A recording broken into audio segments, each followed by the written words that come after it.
नमस्कार, आप देख रहे हैं सीधी बात। मैं हूं आपके साथ मोनिका ग्रोवर। आज बात होगी आपकी रसोई की। जी हां, आपकी किचन की, आपके घर की रसोई की, आपके चूल्हे की। क्योंकि जंग मिडिल ईस्ट में हो रही है, लेकिन इस जंग की आज भारतीय जनता की रसोई पर पड़ गई है। एलपीजी के दाम पहले ही बढ़ा दिए गए और दाम बढ़ने के बाद अब किल्लत की खबरें आ रही हैं। आईआरसीटीसी को गाइडलाइंस जारी कर दी गई है कि इंडक्शन का इस्तेमाल करें खाना बनाने के लिए। कई होटल्स, रेस्टोरेंट में समस्या आ रही है, सिलेंडर्स की किल्लत आ पड़ी है। ऐसे में उन्हें भी खाने की आपूर्ति करने में दिक्कत हो रही है। क्लाउड किचन जो लोग चलाते हैं उनको भी परेशानी का सामना करना पड़ रहा है।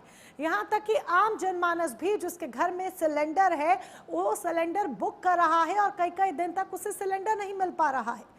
गैस एजेंसियों के बाहर की तस्वीरें अगर आप देखेंगे तो लंबी लंबी कतार लोगों की लगी हुई है। ये तमाम तस्वीरें सवाल उठा रही हैं कि जब मिडिल ईस्ट में जंग है तो फिर उसकी आंच हमारी रसोई पर आखिर क्यों है? सरकार के पास क्या बैकअप प्लान है? क्यों देश की जनता के लिए ये मारी देखने को मिल रही है, जमकर मारामारी देखने को मिल रही है, लंबी लंबी कतारें लगी हैं? इसके लिए आखिर जिम्मेदार कौन है? आज इसी पर करने वाले हैं हम सीधी बात। कितना बर्दाश्त करेगी जनता? कितना इन 10 सालों में अगर आप देखें, चाहे हर चीज के दाम बढ़ गए हैं, बेरोजगारी बढ़ रही है। अब एलपीजी की सिचुएशन को देखिए, कितना बर्दाश्त करेगी? और इनकी पॉलिसीज, इनकी नीतियों की वजह से। और अगर सदन में अच्छी चर्चा होती इन चीजों पे तो अच्छा होता, कम से कम हम जनता के सवाल उठा पाते। ईरान ने कहा है कि जो उनके फ्रेंडली देश हैं केवल उन्हीं को वहां से अपनी शिप्स ले जाने लाने का अधिकार होगा। तो जैसे रशिया, चाइना, केवल उनके शिप्स को अलाउ किया जा रहा है।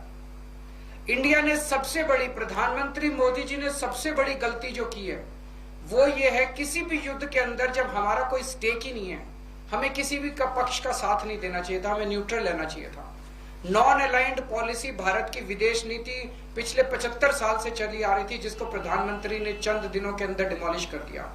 वो जाके सीधे इजराइल और अमेरिका के साथ खड़े हो गए, ईरान के खिलाफ खड़े हो गए। देखिए, ऐसा अभी तो ये जो भी सिचुएशन है ग्लोबली, अगर स्ट्रेट ऑफ हॉर्मुज से नेविगेशन नहीं होगा तो निश्चित रूप से ना तो क्रूड ऑयल आएगा ना हमारे, और हमारी तो लगभग 85-90% हमारी इंपोर्ट है क्रूड ऑयल की।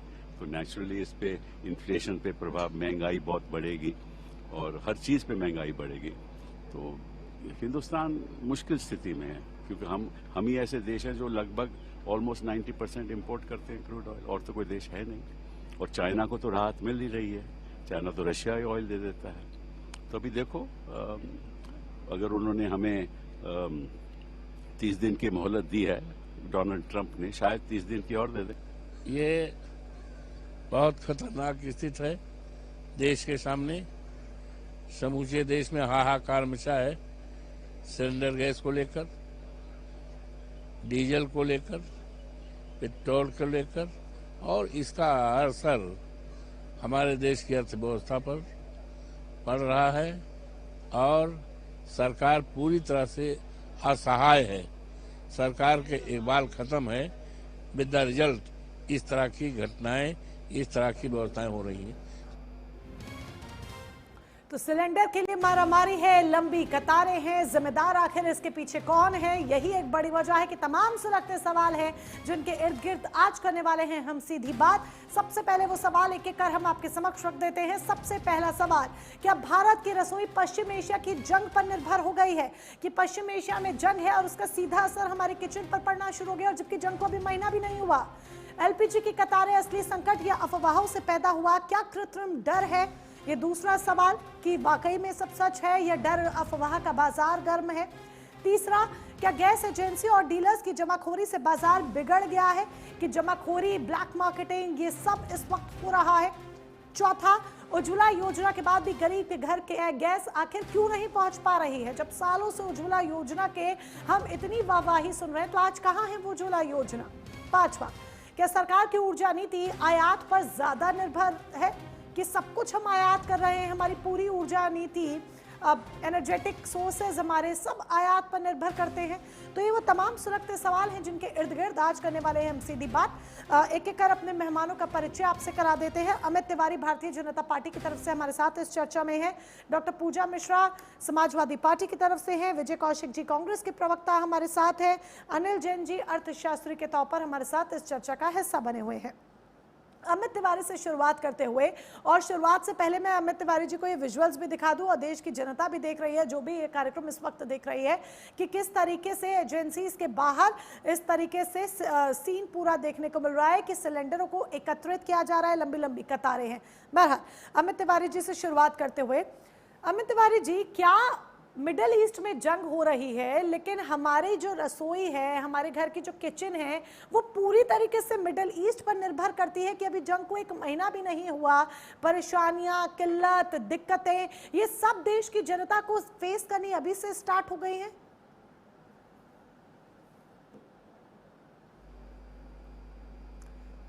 अनम्यूट कीजिए पहले प्लीज अमित जी, ऑडियो नहीं आ रही है, अनम्यूट कीजिएगा। मोनिका जी, सर्वप्रथम तो धन्यवाद मुझे समय देने के लिए। बहुत दिनों के बाद मुलाकात हो रही थी, थोड़ा सा सुस्त था इसलिए नहीं आ पा रहा था। देखिए, जिस तरीके से जो वैश्विक ये समस्या चल रही है वो निश्चित तौर पर अगर विश्व में कुछ भी होगा, आपने देखा किस तरीके से जब रशिया और यूक्रेन का युद्ध छिड़ा था, किस तरीके से पेट्रोलियम का प्राइस पे में वॉलेटिलिटी आई थी, कभी दाम चढ़ रहे थे, कभी गिर रहे थे, एक स्थिरता का माहौल नहीं था। उसके बाद जब आपने देखा इजराइल और हमास के बीच में जब हुआ तो वहां भी यही स्थिति थी, और किस तरीके से दुनिया भर के बाजारों में एक गिरावट आई, फिर उसके बाद थोड़ी सी स्टेबिलिटी आई, जब क्लैरिटी।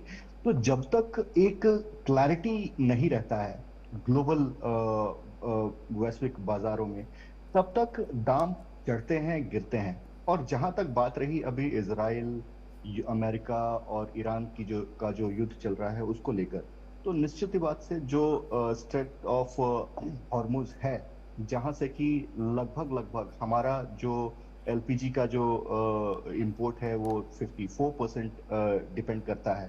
तो वहां से जब आता है तो, और वहीं पर एक मेन पॉइंट बना हुआ है, तो निश्चित तौर पर बाधित होगा। और ग्लोबल सिचुएशंस जैसे रहेंगे, हमारी सरकार सारे जो भी स्टॉक इन्वेंट्री है देश में उसका निरीक्षण कर रही है, किस तरीके से जो सप्लाईज है उसको सुचारू रूप से रखा जाए। आपको मैं ये बता दूं कि आज भी 60 लाख सिलेंडर्स की जो सप्लाई है वो हो रही है, बिना किसी अवरोध के हो रही है।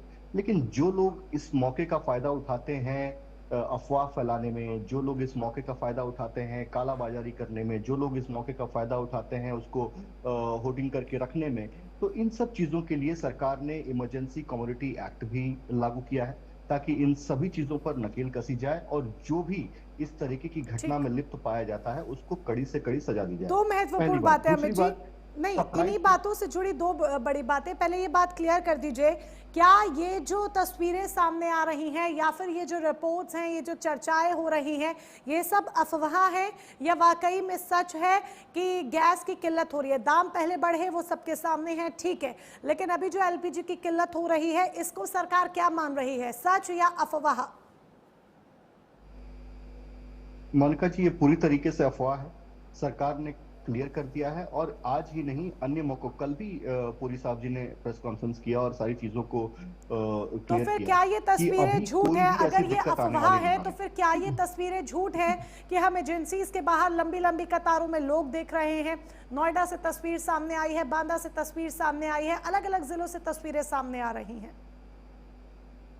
जी, मेरे पास भी कई जगहों से फोन आ रहे हैं कि सिलेंडर्स के लिए हम लोग जा रहे हैं, आप कहीं से उपलब्ध करवा दीजिए वगैरह वगैरह, लेकिन ऐसी कोई बात है नहीं।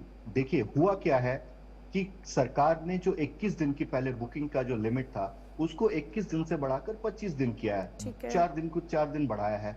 जो बुकिंग की प्रक्रिया है उसको सख्त करने के लिए, ताकि कोई भी इसकी जमाखोरी ना कर सके, कोई भी उसकी कालाबाजारी ना कर सके, उसके लिए ओटीपी की प्रक्रिया और पुख्ता जानकारी के साथ, वेरिफिकेशन के साथ कि हाँ ये व्यक्ति है और उसी के नाम पर है और उसी के पास सिलेंडर जा रहा है, इसको सुनिश्चित करने का प्रयास किया है।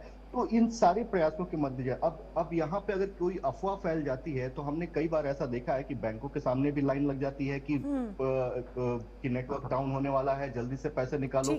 अगर 3-4 दिन के लगातार छुट्टियां हो जाती हैं तो बैंकों के सामने लाइन लग जाती है। अगर एक दिन पहले पेट्रोल के दाम बढ़ने जाते हैं तो एक रात पहले लंबी लंबी कतारें लग जाती हैं। तो देखिए, ये अफवाहों का के बाजार पर हमें नहीं भरोसा करना चाहिए। मैं आपके माध्यम से देश की जनता से ये अपील करना चाहता हूं कि अभी सुचारू रूप से सारी सप्लाई, तो सुचारू रूप से पूरी सप्लाई चल रही है और ये सिर्फ अफवाहों का बाजार है जो इस वक्त देखा जा रहा है। कहना है अमित तिवारी का, बीजेपी के प्रवक्ता हमारे साथ है, उनको सुना हमने। विजय कौशिक जी कांग्रेस के प्रवक्ता भी हमारे साथ है। विजय कौशिक जी, बहुत सीधा सवाल, जब सरकार ये कह रही है कि अफवाहों का बाजार है, उत्तर प्रदेश को लेकर सीएम योगी आदित्यनाथ ने भी तमाम अधिकारियों को सख्त निर्देश दिए हैं कि अफवाह फैलाने वालों पर कार्रवाई की जाएगी, वो बख्शे नहीं जाएंगे। ये डर का बाजार क्यों उत्पन्न किया जा रहा है? तो क्या विपक्ष इसे सिर्फ एक मुद्दा बनाते हुए अपनी राजनीतिक रोटियां सेकने का काम कर रहा है कि एलपीजी के दाम बढ़े तो चलिए इसे एक मुद्दा बना दिया जाए, बोलना शुरू करेंगे तो डर का बाजार देखने को मिलेगा?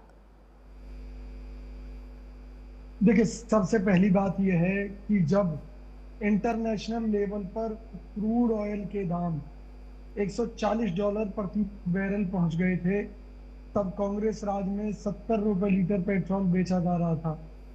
यहाँ तो इन्होंने बिगर आपदा के ही अवसर बनाकर, जब से मोदी जी की सरकार आई है तब से जनता को पेट्रोल डीजल के नाम पर, गैस के नाम पर लूटने के अलावा कोई दूसरा काम नहीं किया है, पहली बात।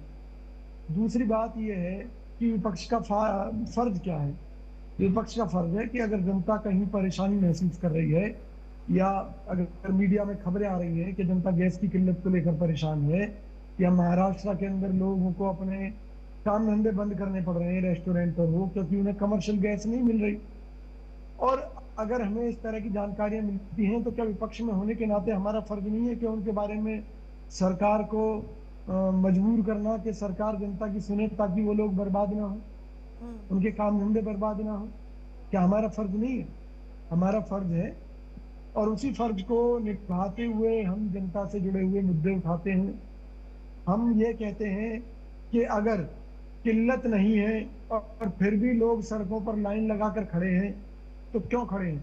अगर किल्लत नहीं है तो या तो सरकार ये कहे कि ये झूठ है तो जिन चैनलों पर ये वीडियोस और ये सच्चाई सामने आ रही है उनके खिलाफ मुकदमा दर्ज करे। लेकिन हकीकत ये है कि वीडियो बिल्कुल सच है। कहीं ना कहीं चाहे वो कालाबाजारी का मुद्दा हो, चाहे वो सरकार द्वारा सही समय पर सप्लाई न देने का मुद्दा हो, या सप्लाई ना कर पाने का मुद्दा हो, तो हर परिस्थिति में सवाल तो सरकार से ही होंगे।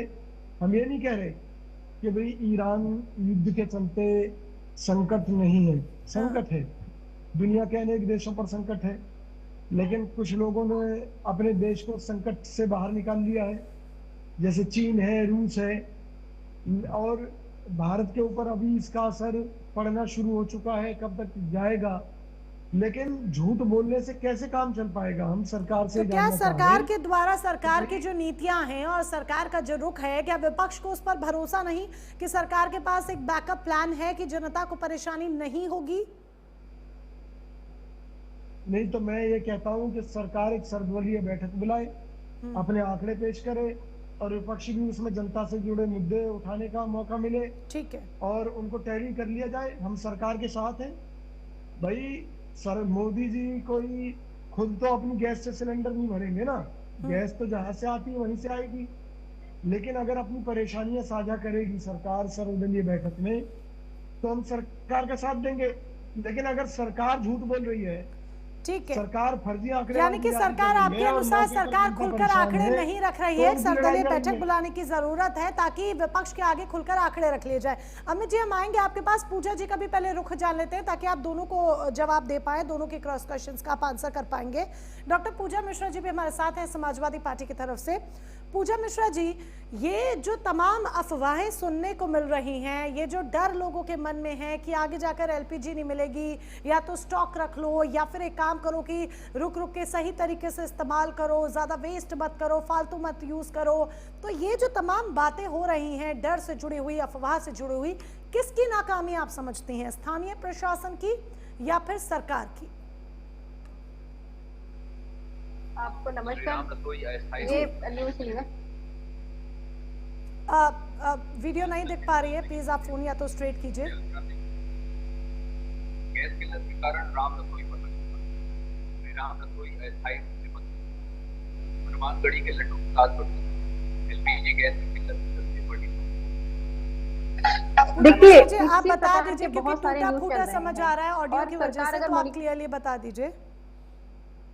जी मोनिका जी, ये जो है रेपुटेड चैनल्स हैं, आप जैसे काफी सारे चैनल्स हैं, उन चैनलों पे दिन रात चलाया जा रहा है। इसमें ये चलाया जा रहा है कि अयोध्या में जो राम गढ़ी में जो है जो राम रसोई है, वो राम रसोई बंद हो गई है अनिश्चित काल के लिए, अस्थायी रूप से बंद हो गई हुई है। हनुमानगढ़ में जो लड्डू बनाए जा रहे हैं एलपीजी की किल्लत के चलते उन पे खतरा मंडरा रहा है। और ये न्यूज चैनल ये भी चला रहे हैं साथ ही साथ की बड़ी लंबी लंबी लाइन, जैसे आप दिखा रहे हैं, तो ये आप गलत दिखा रहे हैं क्या?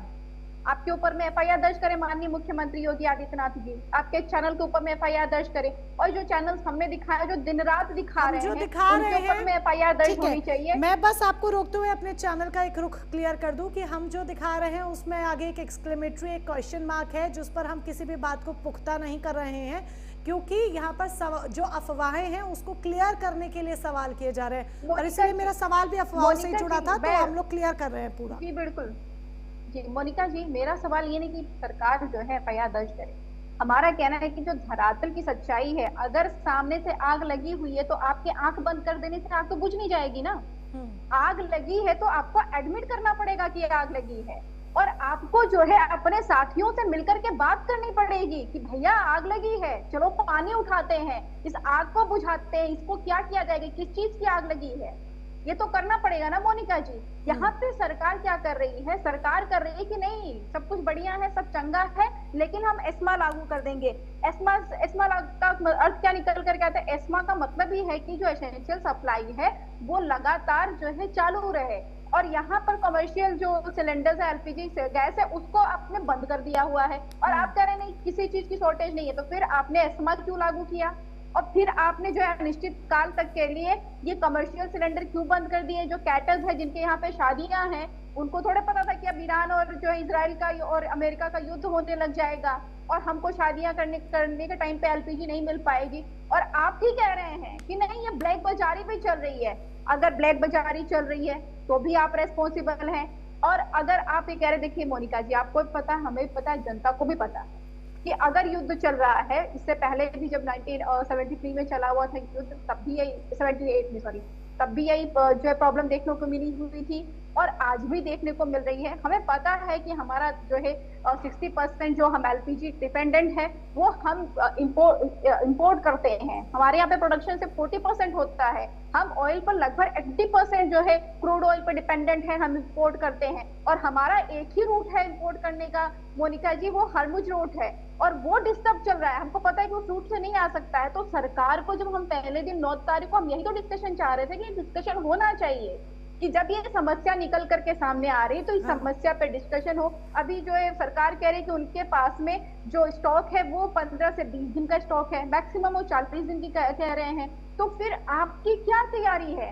जब 10 दिन युद्ध चालू हुआ तब पहले ही फर्स्ट हाफ में आपको पता चल गया युद्ध के बीच में मोनिका जी कि हमारा जो है जो एलपीजी है वो 40% जो आना, जो 60% आता था, हम 20% हमारे कंट्री में आ पा रहा था बस शुरुआत होते ही। तो आपको तो पता चल गया कि जब अभी शुरुआत ही हुआ है और हम 20% ले पा रहे हैं, हमारा 40% कट डाउन हो गया हुआ है, तो आगे चल करके ये 60% पूरी तरीके से कट डाउन हो जाएगा। और हमारे पास में हरमुज रूट के अलावा कोई और रूट नहीं है, हमने कोई रूट नहीं बनाया हुआ है, और ना ही लेकिन सरकार कह तो रही है कि वैकल्पिक तमाम वैकल्पिक मार्गों पर और तमाम वैकल्पिक ऑप्शंस पर, तमाम ऑप्शंस पर विचार किया जा रहा है, बात की जा रही है, एक बैकअप प्लान सरकार के पास है। सरकार बता तो दे कि आर्टिक रूट पे बात कर रही है कि कोस्टल रूट से होते हुए जो लंबे रूट चल रहे हैं, जिसमें बीच में ये हरमुज रूट को भी आप टच करेंगे, कौन से रूट पे टोटल मिलाकर के अगर हम रूट जाते हैं, यानी कि क्लियरली विपक्ष की मांग है कि क्लियर सारी बातें रखी जाए कि सरकार के पास क्या बैकअप प्लान है।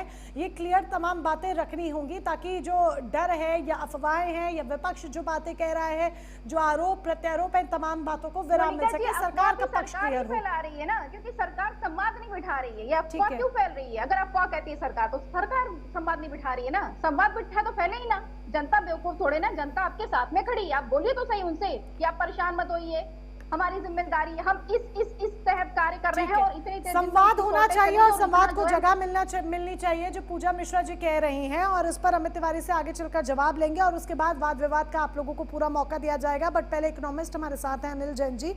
अनिल जैन जी, भारत दुनिया के बड़े एलपीजी इंपोर्टर्स में से एक है। ऐसे में हॉर्मोज रूट प्रभावित होने से मिडिल ईस्ट में जो जंग चल रही है, जो कितने दिन अभी और चलेगी कुछ कहा नहीं जा सकता है, ये सब जो करंट सिचुएशंस है, इनको देखते हुए भारत की अर्थव्यवस्था पर आखिर क्या असर आगे आने वाले दिनों में पड़ सकता है? पहले तो आप देख लीजिए कि ये कोई केवल हिंदुस्तान की समस्या नहीं है। ये युद्ध जो हुआ है वो पूरे विश्व को प्रभावित कर रहा है। ये केवल हमारे लिए हिंदुस्तान के गैस सिलेंडर तक इसका इफेक्ट लिमिटेड नहीं रहेगा। चाहे वो यूरोप के देश हो, चाहे वो लैटिन अमेरिका के देश हो, चाहे वो अमेरिका ही हो, वो सभी कंट्रीज ये जो भी लड़ाई हो रही है इससे अफेक्ट होने वाले हैं।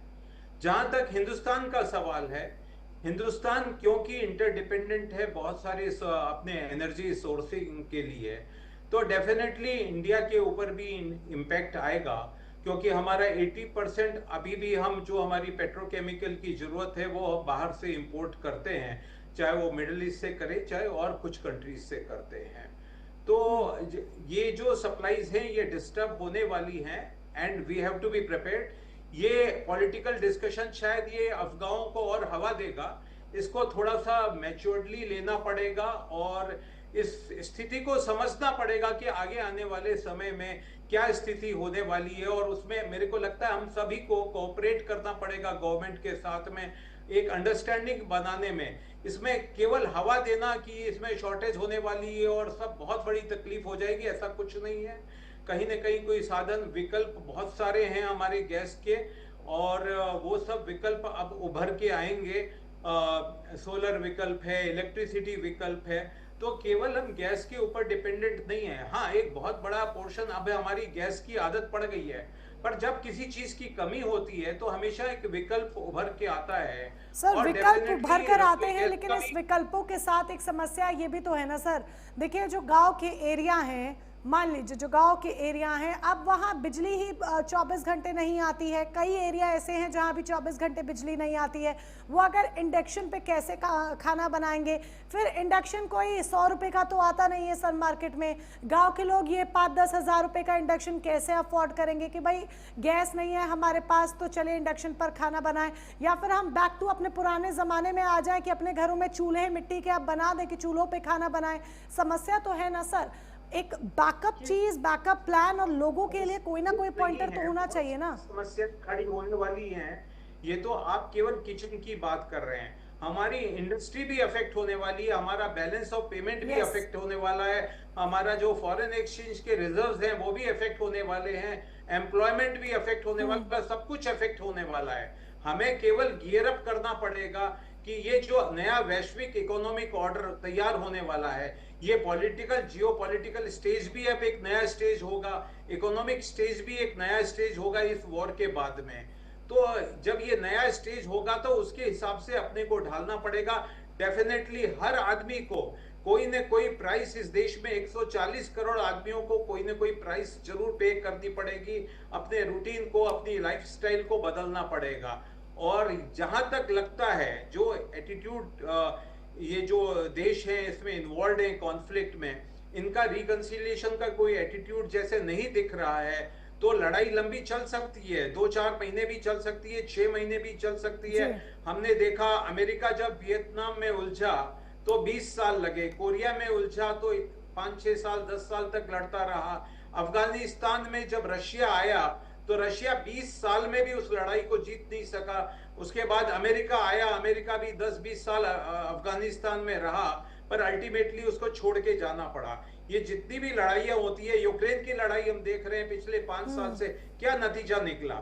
ये लड़ाइयां अगर रिकंसिलिएशन नहीं होंगे तो ये चलती रहेंगी और हमें इन सब चीजों को बर्दाश्त करना पड़ेगा। We will have to accept it and we will have to readjust our political stage, economic stage, ये सब एक फर्निशिंग का टाइम आ गया है और हिंदुस्तान एक नया हिंदुस्तान भी उभरेगा और बहुत ही डेवलप्ड होके उभरेगा, क्योंकि हम मजबूरी में डेवलपमेंट होगा।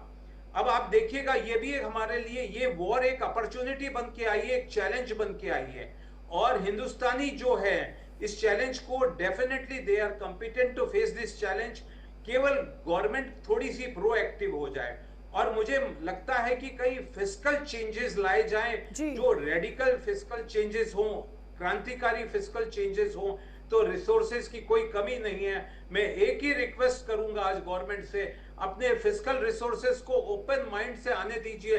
जितना हिंदुस्तान का बाहर का पैसा है, मत पूछिए कहां से लाए, उसको हिंदुस्तान ले आओ, हम कोई सवाल नहीं पूछेंगे। फिर इतना फॉरेन एक्सचेंज आपके यहाँ आ जाएगा, इस समय उसकी जरूरत है। As a chartered accountant, as a economist, मैं सबसे पहले कहूंगा अपने फॉरेन एक्सचेंज रिजर्व्स को मजबूत करो, और उसको मजबूत करने का एक ही तरीका है, जितना एक्सपोर्ट हो रहा है उसको फ्रीली होने दो, एक्सपोर्ट पे टैक्स खत्म कर दो, और जितना हिंदुस्तान के बाहर हिंदुस्तानियों का या किसी का भी पैसा है, अगर वो हिंदुस्तान फॉरेन एक्सचेंज लेके आता है तो उसे सवाल पूछना बंद कर दो। फिर आप देखिए फॉरेन एक्सचेंज के लिए आपके लिए एक अपॉर्चुनिटी मिलेगी। हमारे ये जो हमारा जो रुपया गिरता जा रहा है, 92 पे चला गया, और अगर यही हालत रहे वॉर के, तो कभी 100 रुपए हो जाएगा, 110 रुपए हो जाएगा। पेट्रोल का भी आपको कोई अंदाजा है वो हम नहीं है सभी को झेलने पड़ेंगे, उनका सामना करना पड़ेगा। और जिस तरीके से यहाँ पर अनिल जैन जी ने कहा है कि ये रीसेट हो रहा है इस वक्त पूरा वर्ल्ड, और इन तमाम परेशानियों का, चैलेंजेस का हमें सामना करना ही पड़ेगा। एक छोटा सा ब्रेक यहाँ पर, आप सभी हमारे साथ यहाँ पर इसी तरीके से बने रहिएगा। चैलेंजेस का तो जरूर सामना करना पड़ेगा, परेशानियां पूरे देश के सामने है, बल्कि पूरी दुनिया के सामने है। लेकिन जब हम अपने देश, अपनी जनता की बात करते हैं, अपनी सरकार की बात करते हैं, तो सरकार के पास आखिर क्या पॉलिसी है, क्या बैकअप प्लान है, विपक्ष के आरोपों का क्या जवाब है, जनता के माथे की चिंता की लकीर मिटाने के लिए क्या जवाब है, वो जानना समझना अभी बाकी है। देखते रहिए सीधी बात।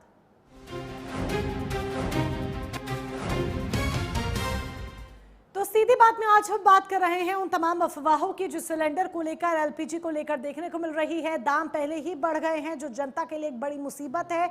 वहीं दूसरी तरफ अब जिस तरह की अफवाहें, जिस तरह की बातें निकलकर सामने आ रही हैं कि गैस की किल्लत हो रही है, गैस सिलेंडर टाइम पे नहीं मिल पा रहा है, काला बाजारी हो रही है, इन्हीं तमाम बातों की सच्चाई हम जानने की कोशिश कर रहे हैं, साथ ही समझने की कोशिश कर रहे हैं कि क्या हमारे देश की रसोई, हमारे देश की जनता की रसोई क्या पूरी तरीके से सिर्फ और सिर्फ मिडिल ईस्ट पर ही डिपेंड करती है। बहरहाल ये तमाम तस्वीरें हम आपको दिखा रहे हैं, इन जगहों की तस्वीरें जरा देख लीजिए जो आपके सामने है। गोरखपुर उत्तर प्रदेश की तस्वीर, भोपाल मध्य प्रदेश की तस्वीर, कोलकाता पश्चिम बंगाल, वडोदरा गुजरात की तस्वीर। ये एजेंसियों पर किस तरीके का माहौल है, कैसे लोग कतारों में लगे हुए हैं, और सिलेंडर को लेकर किस तरीके से लोगों के मन, उनके मन के भीतर एक डर देखने को मिल रहा है, वो ये तस्वीरें बयां कर रही हैं। तमाम जगहों से ऐसी तस्वीरें सामने आ रही हैं, लेकिन सरकार यही कह रही है कि सब कुछ ऑल इज वेल है। तो क्या वाकई में ऑल इज वेल है? अमित तिवारी हैं बीजेपी की तरफ से हमारे साथ, पूजा मिश्रा समाजवादी पार्टी की तरफ से, विजय कौशिक कांग्रेस की तरफ से, और साथ ही अनिल जैन अर्थशास्त्री के तौर पर हमारे साथ इस चर्चा का हिस्सा बने हुए हैं।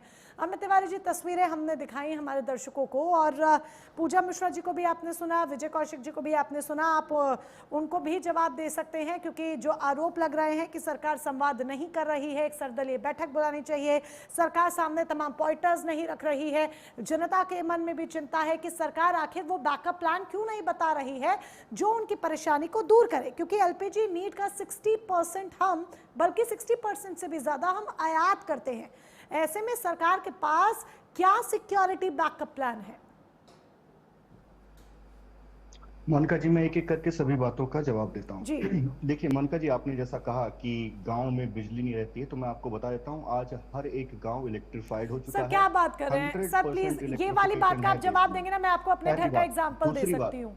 नहीं नहीं नहीं सर, ये मत बोलिएगा कि हर गाँव में, नहीं हर गाँव में 24 घंटे मत बोलिए हैं, क्योंकि समस्या है। मैं आपको अपना एग्जांपल दे सकती हूँ। मैंने क्या कहा? मैंने कहा कि आज हर गांव तक बिजली पहुंच चुकी है, गांव-गांव में बिजली है, मैंने ये बात करने का प्रयास किया। दूसरी बात, पावर कट आज गांव में भी अगर आप एवरेज देखेंगी तो 22 घंटे पावर की उपलब्धता रहती है। कटता कब है? जब फसल की कटाई होती है, थ्रेसर आता है, उस समय 3-4 घंटे के लिए कटता है। मैं मानता हूँ इस बात को, क्योंकि गर्मियों से आग लगने का डर रहता है, वगैरह वगैरह, ये सारी चीजें दिक्कतें रहती है, तब कटता है गाँव में। शहरों में तो 24 घंटे की आपूर्ति है, लगभग 23 सर आप दिल्ली नोएडा से दूसरी बात, बिलोंग करते हैं या कहाँ से? मैं बैंगलोर में हूँ मोनिका जी। बैंगलोर, तो जी। फिर शायद आप नोएडा के एरिया के बारे में नहीं जानते होंगे, बट मैं नोएडा से बिलोंग करती हूँ और एक बहुत रिहायशी इलाका है जहाँ मैं रहती हूँ, लेकिन वो गूगल मैप पे और सरकारी दस्तावेजों में आज भी एक गांव के नाम से ही है और वहां पर बिजली सर नहीं आती है हमारी सोसाइटी में, और वहां मेरे हस्बैंड के दफ्तर में इन्वर्टर से ही काम चलता है 18 घंटे। जी, अभी भी यहाँ पर भी कई जगहों के नाम ऐसे गांव से ही है, क्योंकि जगह डेवलप हो चुका है, लेकिन गांव के नाम तो पुराने ही रहेंगे, तो उसी नाम से जाना जाता है। पहली बात। दूसरी बात, देखिए सरकार ने, आपने कहा क्या कदम, चर्चा क्यों नहीं कर रही है सरकार? तो चर्चा करने का जगह क्या होना चाहिए मोनिका जी? संसद में चर्चा होनी चाहिए ना। तो संसद से भाग कौन रहा है? संसद में शोर कौन मचा रहा है?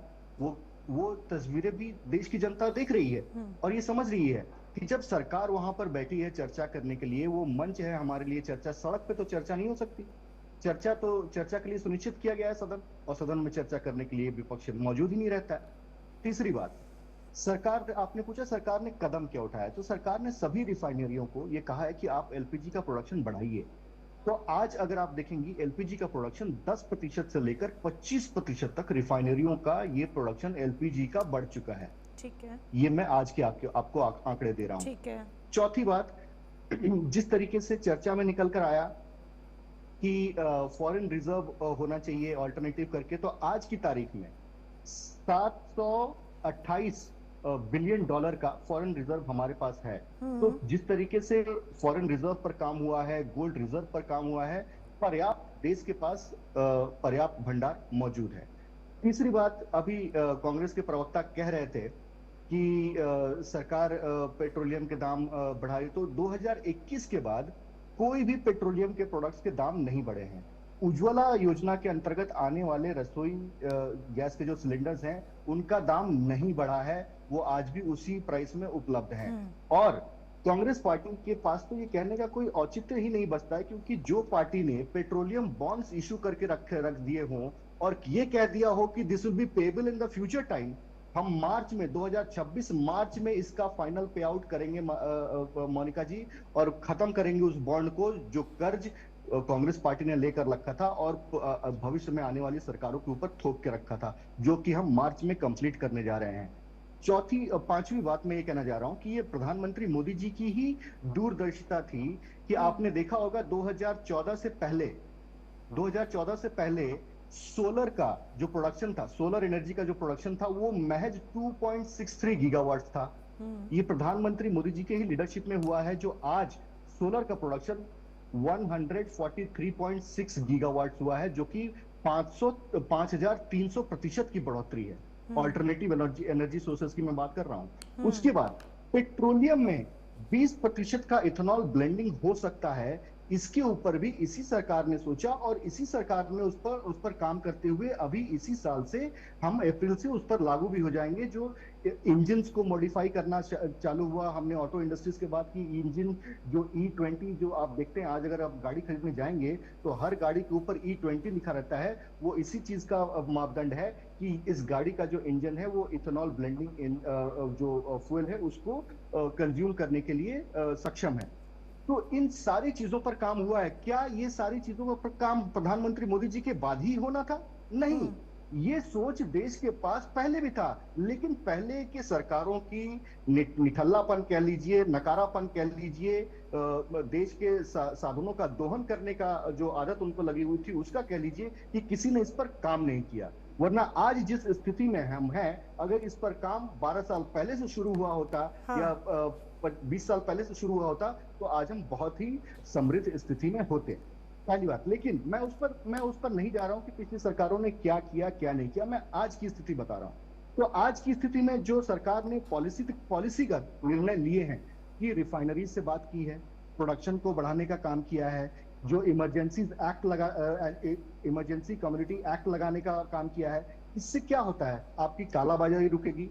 कोई भी शख्स जो उसका इसकी जो होर्डिंग करना चाह रहा है और उसको ब्लैक मार्केटिंग करना चाह रहा है, उस पर रोक लगेगी, उस पर कार्रवाई होगी। उसके साथ साथ आपने रिफाइनरियों को भी कहा है कि अपना प्रोडक्शन बढ़ाएं ताकि जो सप्लाई है वो सुचारू रूप से होता रहे। और मैंने आपको पहले ही बताया 60 लाख सिलेंडर्स का सप्लाई आज भी हम कर रहे हैं, जो कि पहले भी यही आंकड़ा था और इसमें कोई भी कटौती नहीं हुई है। अफवाहों की वजह से लोगों के बीच में ये भ्रम जरूर पैदा हो जाता है कि कल से मिले ना मिले हम आज लेके रख लें, कल मिले ना मिले हम आज लेके रख लें। इससे हमें बचना चाहिए। हम लगातार जनता के पास जा रहे हैं और ये बता रहे हैं कि ये महज अफवाहें हैं। अगर ऐसी कोई भी किल्लत आएगी तो सरकार सबसे पहले जनता के पास एटलीस्ट 1 वीक 10 डेज पहले उनको बताएगी कि हाँ हमारे पास अब किल्लत आने वाली है, हम इसको कैसे टैकल करेंगे। लेकिन आज की तारीख में कोई भी किल्लत नहीं है। हरदीप पुरी साहब ने स्वयं कल प्रेस कॉन्फ्रेंस लिया, उसके पहले प्रेस कॉन्फ्रेंस लिया और बताया पेट्रोलियम में तो देखिए हमारे पास स्ट्रेटेजिक रिजर्व भी है। पेट्रोलियम में हम वैसे भी रिजर्व बहुत ज्यादा करते हैं, लगभग 39 मिलियन बैरल्स का रिजर्व हमारे पास रहता है और उसके अलावा भी स्ट्रेटेजिक रिजर्व्स रहते हैं, तो उसके लिए तो कोई बात नहीं है। लेकिन एलपीजी की इस तरीके से हम स्टोरेज नहीं करते हैं।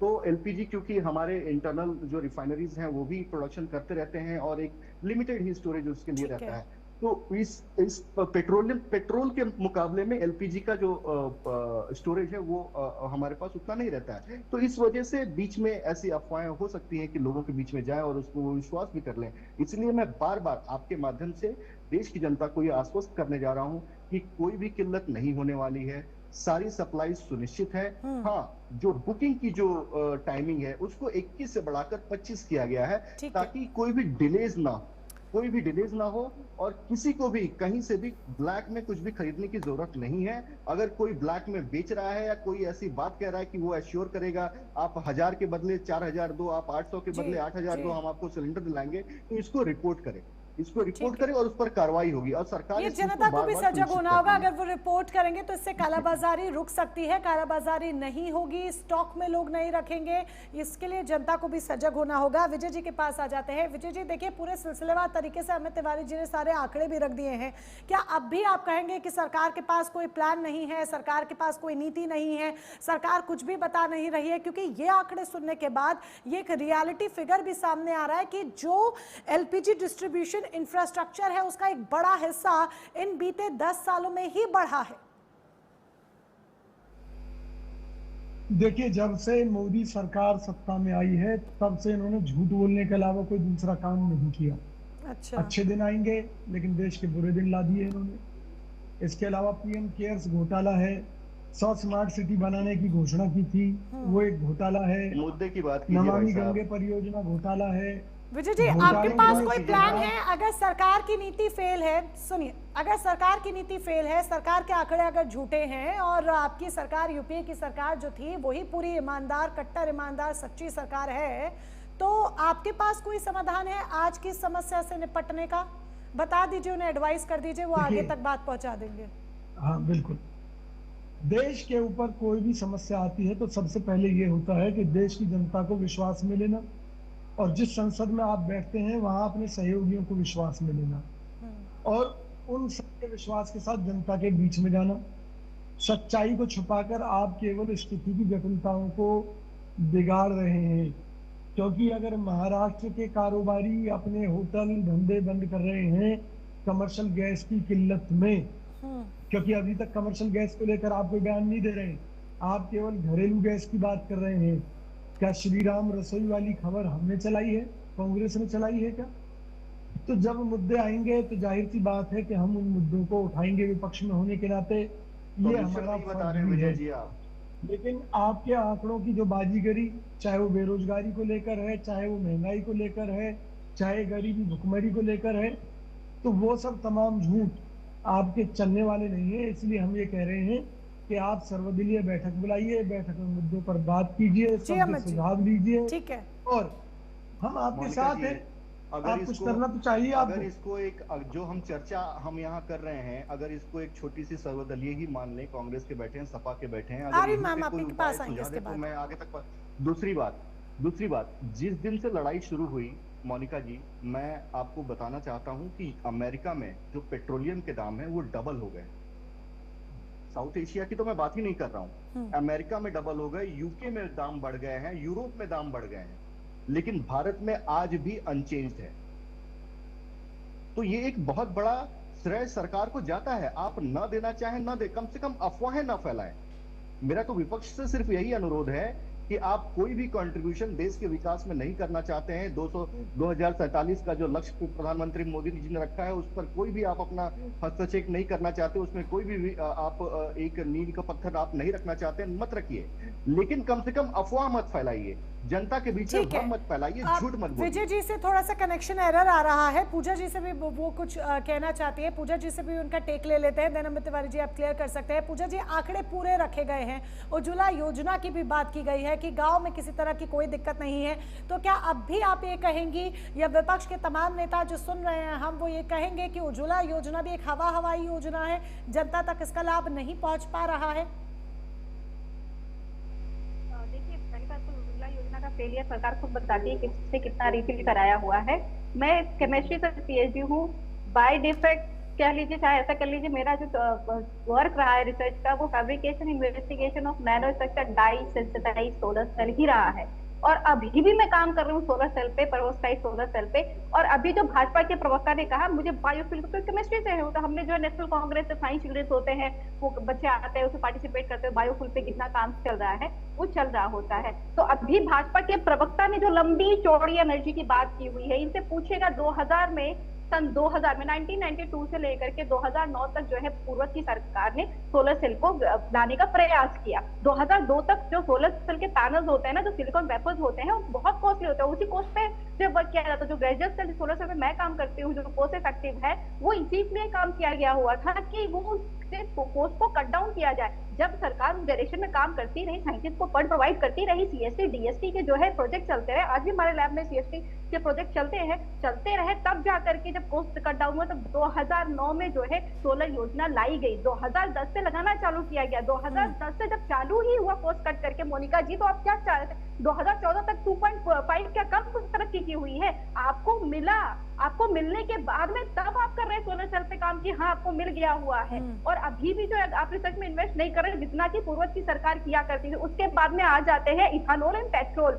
2003 में 9 जो है राज्य और 4 केंद्र शासित राज्यों में 5% जो है इथानॉल इन पेट्रोल वो चल गया हुआ था। फिर उसके बाद में आप कह रहे कि नहीं आपने कर दिया। जब technology develop, cost cut down, eco friendly आपको टेक्नोलॉजी मिल रही है, पूर्व की सरकारों ने फंडिंग की, आप नहीं कर रहे हैं। ये सरकार पोर्टल्स नहीं खोलती है प्रपोजल के लिए, क्योंकि मैं इस फील्ड से आती हूँ, मुझे पता है कि प्रपोजल के लिए पहले कितने पोर्टल खुले रहते थे, कितनी फंडिंग होती थी, अब कितने फंडिंग हो रहे हैं, इसकी प्रॉपर इंफॉर्मेशन है। अब इनको मौत आती है प्रोजेक्ट देने में, जो यूनिवर्सिटीज होती हैं, इनको लगता है कि नहीं ये जो है बिना संसाधन के ही रिसर्च कर ले ज्यादा बेहतर होगा, इनको संसाधन देने की आवश्यकता नहीं है। पता है ना भारत देश में हमारे कितने जो है अपने मशीनरी रखे हुए कि आपके मटेरियल सिंथेसाइज होकर के आप ट्रैक्टराइजेशन कर ले, बहुत सारी ऐसी चीजें कि आप बता ही नहीं सकते, यहाँ पे है नहीं टेक्नोलॉजी। उसके बाद में किया हुआ है, उसके बाद में आ गया हुआ। मैं टॉपिक पे आ रही हूँ क्योंकि इतनी सारी चीजें उन्होंने बताई, पूर्व की सरकार ने किया था, तब आप लागू कर पाए। हाँ सर, आप वर्तमान की बात कर लेते हैं ना,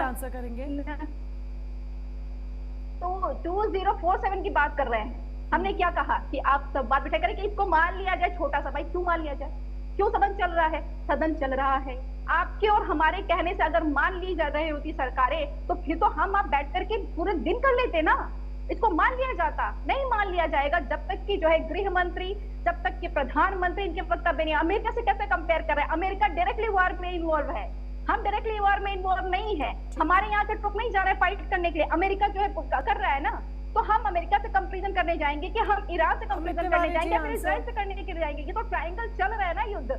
तो आप जो कंपैरिजन करने जा रहे हैं तो आप उन कंट्री से करिए ना कंपैरिजन जो डायरेक्टली युद्ध में इन्वॉल्व नहीं है, जो है युद्ध की जो कंट्रीज है उनके एडजेसेंट नहीं है।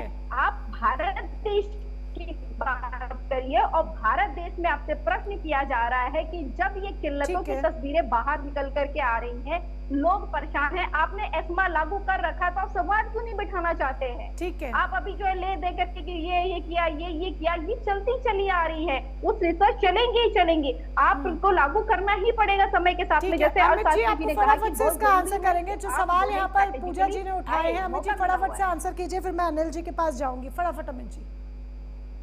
मोनिका जी देखिए, पूजा जी का जो दर्द है वो दर्द उन्होंने बता दिया कि फंडिंग नहीं मिल रही है और इसी के लिए वो विरोध में उतरी हुई है। ये सारा का सारा खेल पैसे का है और इसके अलावा कुछ नहीं है समाजवादी पार्टी के लिए। पहली बात। दूसरी बात, आप देखिए जिस तरीके से इन्होंने कहा कि अमेरिका से क्यों हम लोग कंपेयर कर रहे हैं। अरे भैया, अमेरिका के पास तेल का भंडार होने के साथ साथ स्ट्रेटेजिक रिजर्व होने के साथ साथ वो खुद भी एक ऑयल प्रोड्यूसिंग देश है और फिर भी वहां पर पेट्रोलियम के दाम डबल हो गए हैं। तो क्यों नहीं कंपेयर करेंगे? क्या बात कर रही है? इनको कोई जानकारी नहीं रहती है। हम यहाँ रिसर्च किए हैं, वहां रिसर्च किए हैं, क्या किए हैं पता ही है। देश का भंडार हुआ पड़ा था 2014 से पहले तक। तीसरी बात, आपने देखा किस तरीके से जो एक एक चीजें हैं, मैंने सब कुछ बताया किस तरीके से हमने रिन्यूएबल सोर्सेज पर काम किया, हमने इलेक्ट्रिसिटी के ऊपर काम किया। आज हम इलेक्ट्रिसिटी बसेस लेकर आ रहे हैं जगह जगह पर, उस पर हमने काम किया। सोलर पे काम किया। ये बनने के हमने फंडिंग हमको नहीं मिली इसीलिए हमने विरोध में है। क्या बातें करती ठीक है, इन तमाम बातों को टेक्निकली अनिल जैन जी ज्यादा अच्छी तरीके से सैटिस्फाई कर सकते हैं क्योंकि आप अपने क्या ही पक्ष रखेंगे। आपस में एक दूसरे को सुझाव नहीं दे सकते हैं। मोनिका जी आप ये कह रही है कि संसद में इसको संसद नहीं, ठीक है, आपको ये परेशानी मुबारक हो। मैंने बस इतना बताया कि टेक्नोलॉजी डेवलप हो रखी है और आप कह रहे हैं कि आपने लागू किया। आप पूर्व की सरकार पे प्रश्न पूछने से पहले ये जानिए कि आपके समय में कितनी मिली हुई है। आपको जो एआई मिला हुआ है पूर्व की सरकार के पास में नहीं था। पूर्व की सरकार ने कंप्यूटर लाया तो तब जाकर के यहाँ पे रिवॉल्यूशन आया। ठीक है। देखिए आप दोनों अपना पक्ष रखेंगे, जाहिर सी बात है। दोनों पार्टीज अपना पक्ष रखेंगे, इसे जरा टेक्निकली करेक्ट कर लिया जाए इन बातों को अनिल जैन जी से। ठीक है, मैं दोनों से रिक्वेस्ट करिए प्लीज, इसे टेक्निकली हम करेक्ट करेंगे और क्रॉस चेक करेंगे अनिल जैन जी से। ओके पूजा जी एक सेकंड, अनिल जैन जी से हम टेक्निकली क्रॉस चेक करेंगे क्योंकि जाहिर सी बात है आप दोनों अपनी बातें रखेंगे। अमित जी एक सेकंड, आप मुझे पता है आप अपनी बात रखेंगे, वो अपनी बात रखेंगे, लेकिन जनता जो सुन रही है हम टेक्निकली इन तमाम बातों को अनिल जैन जी से करेक्ट करेंगे। अनिल जैन जी बातों में सच्चाई क्या है वो जरा हमें बताइए, और साथ ही क्या एनर्जी ट्रांजिशन पॉलिसी जो हमारी है क्या आपको लगता है कि वो पूरी तरीके से पर्याप्त है? ये तो मैं कहूंगा जो चर्चा मैंने सुनी पॉलिटिकल पार्टीज के पॉइंट ऑफ व्यू से, हमारी जो अपोजिशन है मुझे मालूम नहीं हमेशा ये कंस्ट्रक्टिव क्यों नहीं होता। क्या इनके पास में कोई योजना है, क्या इनके पास में कोई व्हाइट पेपर है प्रधानमंत्री को देने के लिए कि इस हालत में क्या करना चाहिए? केवल ये कहना कि ये नहीं हुआ, वो नहीं हुआ, हमारे को बुलाया नहीं, मीटिंग नहीं की। अब मीटिंग करने से आप जाके वह करेंगे क्या? वहां पे भी आप हल्ला मचाएंगे, क्रिटिसाइज करेंगे। क्या आपके पास में कोई ऐसा रास्ता है, कोई सजेशन है, कोई ऐसा आपने टेक्स्ट पेपर तैयार कर रखा है जो आप प्रधानमंत्री को सौंपें कि आपने ये नहीं किया, आप ये कर सकते हैं? बेहतर होता कि हमारा अपोजिशन थोड़ा विजिलेंट होता और थोड़ा इस परिस्थिति को समझ के कोई उपाय बताता प्रधानमंत्री को कि आपकी यहाँ पे कमी रह गई, इसको पूरी कीजिए। दूसरी बात, मैं अमित जी की बात से भी सहमत नहीं हूं। अमित जी ने बताया कि हम पेट्रोलियम का, हमारे गैस का प्रोडक्शन बढ़ रहा है, ये हो रहा है, वो हो रहा है। मैं अमित जी से ये पूछता हूं, गैस तो हमारी इंपोर्ट होगी, तो इंपोर्ट कहां से होगी? जब रास्ता बंद हो गया, जब आपको पीछे से गैस नहीं मिलेगी तो आप गैस कैसे बनाएंगे?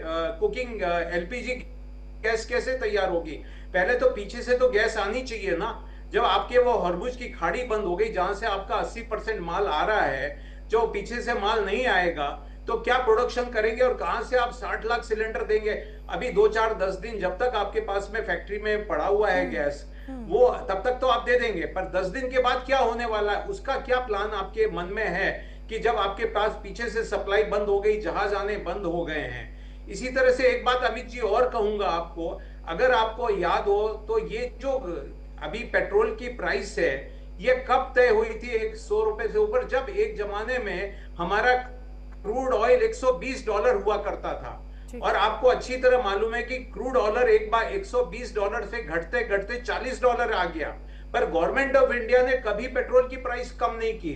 खूब पैसा रिफाइनरीज ने कमाया, खूब पैसा गवर्नमेंट ने कमाया। $40 तक आ गया था, $45, $50 तक क्रूड काफी दिन सालों तक स्टेबल रहा है।